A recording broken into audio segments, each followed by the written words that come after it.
E agora, uma estrela no ar.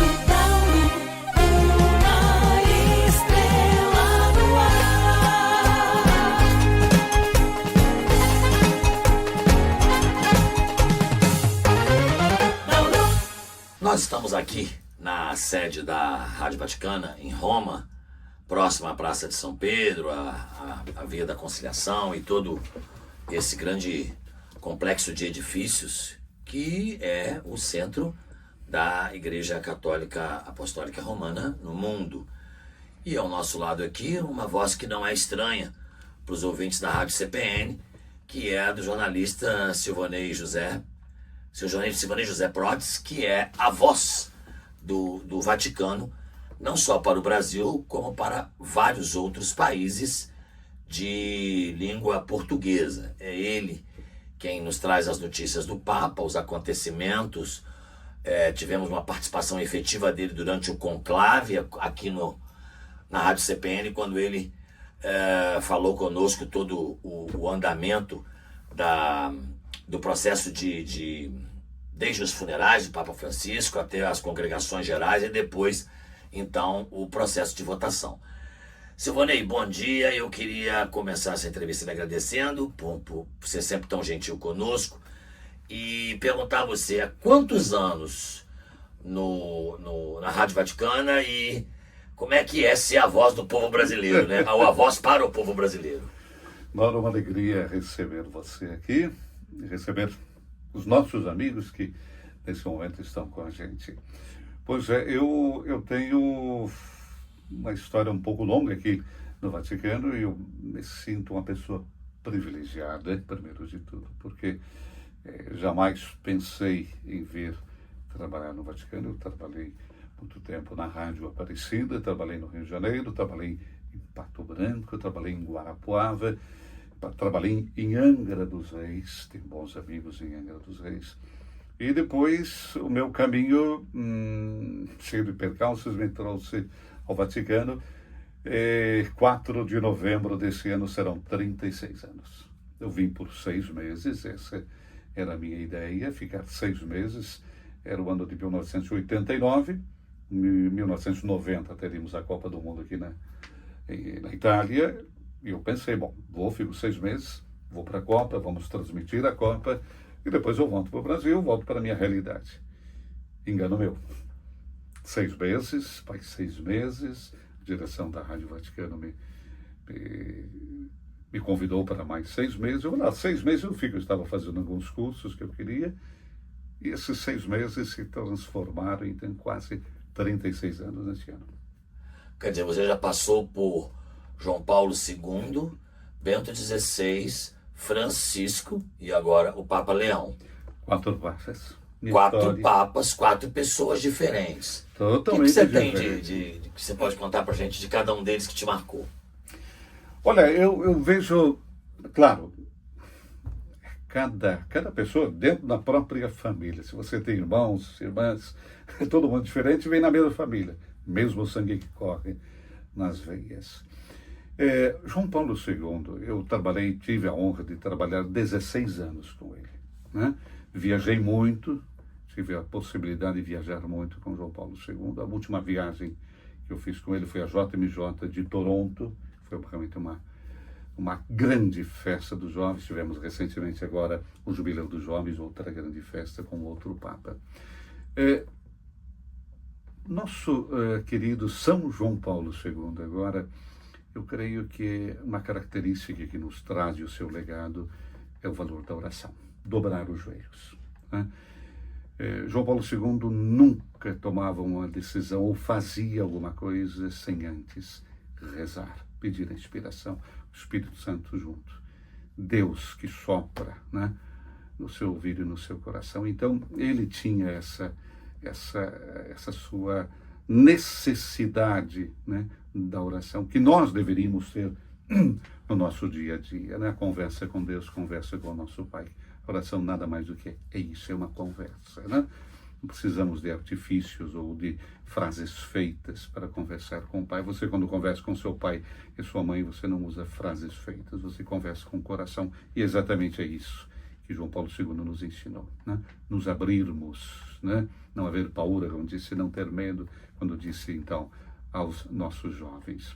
Depois vem, na sequência, Bento XVI. Bento XVI... Você escreveu um livro sobre ele, inclusive, né? Estamos fazendo uma trilogia, o primeiro já saiu, o segundo vai sair agora, e o terceiro, se Deus quiser, no próximo ano, devido à imensidão, né, dos seus escritos, da profundidade e daquilo que ele nos conta, né, através da sua experiência de vida, através da dedicação que ele teve durante toda a sua vida, atrás de uma escrivaninha com os livros, com um contato para fazer com que a gente pudesse entender um pouquinho mais a nossa fé. Eu resumiria um pouquinho isso, Bento XVI, e ele, no seu período de pontificado, eu creio que ele puxou muito a nossa orelha, no bom sentido, porque ele não queria a quantidade de católicos, mas queria a qualidade. O que significa isso? Ele queria que nós entendêssemos, nós como católicos, o que significa pertencer a uma igreja. Então, o valor da pertença, né? Por que eu digo que eu sou católico? Não pode ser só da boca para fora, né? Tem que estar no coração e nos nossos gestos, no nosso testemunho. Isso significa ser católico. Então, ele nos chama a atenção para isso, né? A nossa essência como católicos, a nossa pertença à igreja. Depois veio o turbilhão chamado Francisco, né?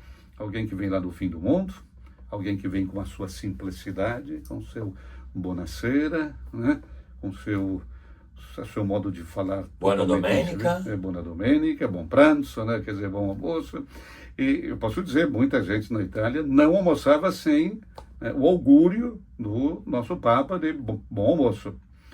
E ele nos trouxe uma dimensão ali, difícil a gente colocar, condensar o que ele nos trouxe, mas a primeira palavra que ele vem e coloca de uma maneira perentória era a misericórdia. Todo mundo sabia o que era misericórdia, todo mundo disse que sabia como viver, mas ele nos traz a misericórdia como uma essência para poder caminhar nesse mundo, né? Deus nos perdoa sempre tudo. Somos nós que não vamos até Deus. Somos nós que não pedimos. A misericórdia é uma constante na nossa existência. Depois, o valor do perdão, né? Quanto é importante o valor do perdão. Nos deu essa dimensão, né, do estilo de Deus, da proximidade, né, de Deus. Deus está sempre ali, recordando. Nós nunca estamos sozinhos. E deixou para a gente tarefas importantíssimas, seja com o legado da Fratelli Tutti, seja com Laudato Si, tocando teclas importantes da nossa existência, desde a questão do meio ambiente, da questão do relacionamento e da dignidade do outro. Quanto é importante, né? Fratelli Tutti. Depois chega agora de mansinho o nosso leão, né? Brincando com os jovens, agora esses dias, com o Jubileu da Juventude, alguém disse, se o leão chama, a juventude vai rugir. Gostei disso. Gostei também. Sabe? Então, ele vem com uma simplicidade desarmante, quando falava da paz, e a primeira palavra, né, a paz do Senhor esteja convosco. Então, a paz é um elemento focal, vivemos hoje no nosso momento como humanidade, a busca da paz. Pensávamos que o terceiro milênio seria um milênio mais tranquilo, a gente viu que não é bem assim, né? A humanidade ainda ferida, cansada, continua ainda a buscar a paz. E o Papa nos vem exatamente nesse momento trazer e bater em cima dessa tecla, que todos nós somos responsáveis pela paz. Falando para os jovens, falava exatamente isso, né? Como é que a gente muda a nossa existência? Através da paz. E os nossos jovens podem ser artífices dessa mudança. Então, é alguém que vem para nos chamar a atenção para o valor da paz. A paz é a harmonia, quer dizer, nós precisamos. E para nós, a harmonia, o centro de tudo isso é Jesus Cristo. E aí que está, então, a mola que pode impulsionar essa nossa nova realidade, esse novo momento em que nós estamos vivendo. Sem a paz, que para nós tem um nome, nós não podemos viver. Silvonei, agora, a gente tem observado a presença do Vatican News, da voz da igreja, seja através das sonoras, né, dos áudios que vocês enviam para emissoras de rádio do mundo todo, de língua portuguesa e também de outros idiomas, porque a Rádio Vaticana aqui fala para o mundo todo.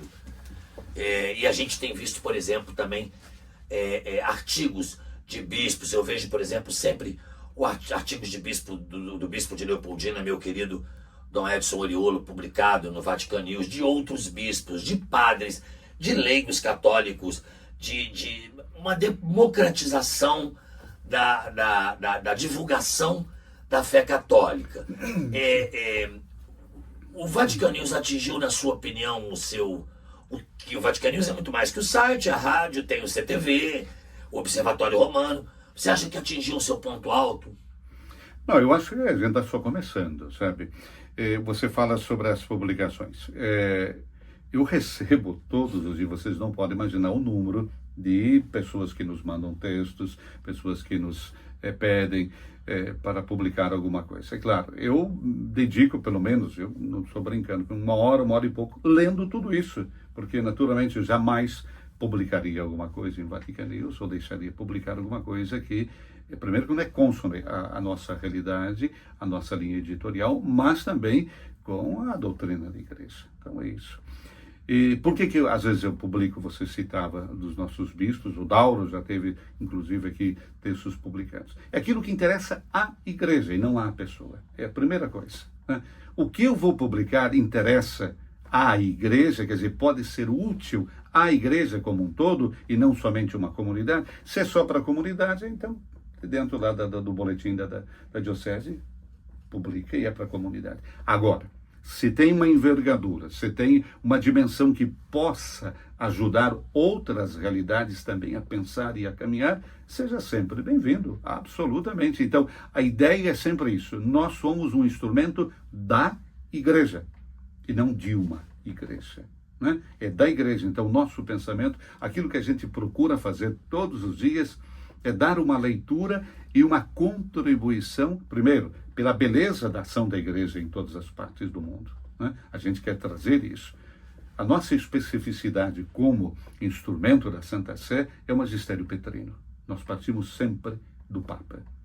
Temos a atuação da Santa Sé, né, através da Secretaria de Estado, dos dicastérios, né, como a Cúria Romana hoje ajuda o Papa a fazer o seu trabalho. E depois, a atuação da igreja no mundo. E junto com a atuação da igreja no mundo, nós temos os direitos humanos. Tudo aquilo que envolve o ser humano todos os dias, né? A guerra vai contra o direito humano. Porque o primeiro direito é a vida e a guerra é ceifar vidas. Então, é tudo isso que nós procuramos, através dos nossos textos, através das nossas notícias, fazer com que as pessoas possam não somente receber, mas discernir, criar discernimento, opinião, ajudar as pessoas a caminharem nesse emaranhado de informação que hoje nós temos dentro, principalmente das nossas redes sociais, onde todo mundo diz tudo e não diz nada e criam as famosas fake news, as mentiras, que depois querem tornar verdades. Quanto é triste a gente poder usar um meio de comunicação que é tão bonito, que vem justamente da beleza, da criatividade do homem, para ir contra o homem, para desfazer a sua dignidade. E isso realmente é abominável, triste, e a gente tenta, no nosso pequeno também, de combater isso. Você sabe da minha proximidade com com o cardeal Tempesta, arcebispo do Rio de Janeiro, nosso querido cardeal de todos, cardeal do Brasil, um patrimônio que o Brasil tem. E ele é uma pessoa muito próxima a você, vocês são muito amigos. Ontem eu falava com ele, ele falou, já foi ao Silvanei? Eu falei, não, Dorani, eu cheguei em Roma à noite, vá amanhã. Falei, sim, senhor, Dorani. E eu queria que você falasse um pouquinho dele, o que você acha dele? Veja só, os familiares você não escolhe, mas os amigos você escolhe. Mas eu acho que não é que a gente escolhe, eu acredito muito na providência que coloca as pessoas na nossa vida em momentos importantes da nossa vida, em momentos que não menos importantes, momentos alegres, não menos alegres. Isso é no nosso dia a dia, né? E determinadas pessoas que entram por acaso na nossa vida, na nossa existência, se tornam como um asfalto em qual você pode caminhar, sabe? Porque você tem uma certeza de que a mão estendida vai estar sempre ali, independente do momento, da hora, né? Da situação. Sem julgamentos. Não, porque o amigo é aquele que diz para você a verdade. E a verdade não é um julgamento, é verdade. Então, o preconceito, como é que a gente acaba com o preconceito? Pré-conceito, né? A gente já deu um conceito sem saber aquilo que está ocorrendo. O preconceito vem disso, sem conhecer, né? É ignorância, ignorar. Um amigo não ignora o outro, ele vive com o outro, caminha com o outro. Então, Dom Orani, eu coloco ele na minha redoma de amigos, que realmente eu posso conversar de tudo em qualquer momento e sabendo que estendendo a mão estará lá, vice-versa, né? Uma pessoa que frequenta a minha casa e eu frequento a casa dele, o amigo faz isso, né? Não é simplesmente só em ocasiões especiais, não. O amigo é aquele que bate, às vezes, na hora inesperada para saber se vai tudo bem. E às vezes é nesse momento de inesperado que você está precisando de um abraço, de um conforto, de um olhar, e às vezes só da presença, sem palavras. Então, Dom Orani, ele é isso. E é uma presença não só na minha vida, da minha família, né? Mas na vida de tantas e tantas pessoas. E esse estar presente é a diferença do que significa ser amigo, né? Alguém que caminha com você, né? Alguém que ouve você. A gente vive num momento em que todo mundo quer falar, né? E poucas pessoas querem ouvir, né? Então, precisamos ter pessoas que também nos ajudem a ouvir, né? Essa introspecção que é tão necessária. Numa conversa que depois se tornou um livro, né? O monge que virou cardeal. O monge que virou cardeal. Eu tenho. Ele conta tudo aquilo que eu gostaria de conversar com um amigo para conhecê-lo melhor. E ali ele conta de uma maneira muito, muito singela, da maneira sua, né? Coisas da sua vida, coisas da sua infância, da sua formação, da sua vocação, né? O que ele queria ser na vida? Um monge. Mas a vida, e aí vem a providência, escolhe um amigo diferente. Eu quero você cardeal. E você está lá. Está lá junto com tantos e tantos cardeais, com uma tarefa, com uma missão que é muito específica, né? Só para recordar, o cardeal não é uma elite da igreja, primeira coisa. O cardeal, ele não é mais do que um bispo, ok? Porque não é hierarquia. Não existe hierarquia que o cardeal é mais. Ele é um título. É um título honorífico que se dá, é um título que pode ser tirado, inclusive, naturalmente. É um título que ajuda o Papa em prever, quer dizer, está perto do Papa, é um dos colaboradores mais próximos do Papa, e que tem, recordamos, né, a especificidade de escolher um sucessor de Pedro quando faltar. É isso aí. Então, Dom Orani, alguém já viu ele olhar e ostentar um título de cardeal? Nunca. Não. Portanto, é exatamente isso, né? Trabalho, serviço, doação, amizade, companhia, oração. Tudo isso faz parte de uma sintética visão que a gente tem de um monge que virou cardeal. Ontem nós nos falávamos, ele disse para mim, a viagem, como foi e tal. Foi bem, ele falou, tô indo para a Zona Oeste para celebrar uma missa. Às vezes eu acompanho quase sempre, quando estou junto dele no Rio. É impressionante, são 4, 5 missas em locais completamente diferentes e com pessoas completamente diferentes, com realidades diferentes. E ele, para cada pessoa, tem um olhar, uma palavra, um conforto, um afago e um carinho. Eu acho isso, é uma igreja, ele me mostra uma igreja muito, muito cristã, muito Jesus Cristo. Mas tem que ser assim, porque cada lugar, cada comunidade tem uma exigência e um rosto diferente. A fé é igual. A fé que nos nutre é única. Mas os contextos, a dinamicidade é diferente. Então, se alguém falar a mesma coisa para todos, a coisa não funciona absolutamente. E a sensibilidade de Dom Orani nesse sentido é muito grande. Conhece, olha, percebe e vê a necessidade do outro. Isso, olha, é uma característica muito, muito específica de Dom Orani. É uma qualidade que ele tem, né? De ser, de estar com a pessoa, mas de ser com a pessoa. Quer dizer, é ele que está junto de você. E basta. Eu lhe agradeço. Desejo a você imenso sucesso. Já estivemos juntos várias vezes aqui na Rádio Vaticana. Você sempre uma gentileza, amado pelos padres, pelos bispos, pelos diáconos, pelos papas, pelos prefeitos de dicastérios aqui em Roma, uma pessoa querida, presente na igreja, é importante nessa democratização da informação, que eu acho que o seu trabalho tem sido, o seu trabalho da equipe da língua portuguesa, da rádio como um todo, essa democratização, levar as pessoas a notícia de uma maneira que ela possa entender, que ela possa ouvir, que ela possa se inspirar, você inspira, Silvanei, você inspira pessoas. Você, para mim, que sou radialista, é uma das minhas inspirações. Eu tenho muito orgulho da nossa amizade, desejo a você muito sucesso, te agradeço por mandar sempre as nossas notícias da igreja para a Rádio CPN, em meu nome, em nome do Manuel Américo, nosso diretor. Eu te agradeço, te desejo muitos e muitos e muitos e muitos anos de muito sucesso aqui na Rádio Vaticana, no Vatican News e nos órgãos de comunicação da Santa Sé. Lauro, obrigado pelas gentis palavras. Eu levo para os meus colegas de trabalho tudo isso, porque a gente não faz junto, faz tudo junto, não faz sozinho, né?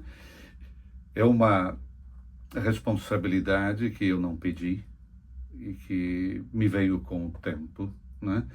Mas é uma responsabilidade que eu gosto de ter, porque, como você disse, a gente precisa construir juntos. E é isso que a gente faz. Agradeço a você, CPN, também, que abre as janelas para que a gente possa chegar às pessoas. E a vocês que estão do lado de lá, que nesse momento estão ouvindo, o quanto é importante, né, você ter pessoas que nos trazem, vejam só, que nos trazem conteúdos que possam nos ajudar no nosso dia a dia, né? Não é a fofoca, não.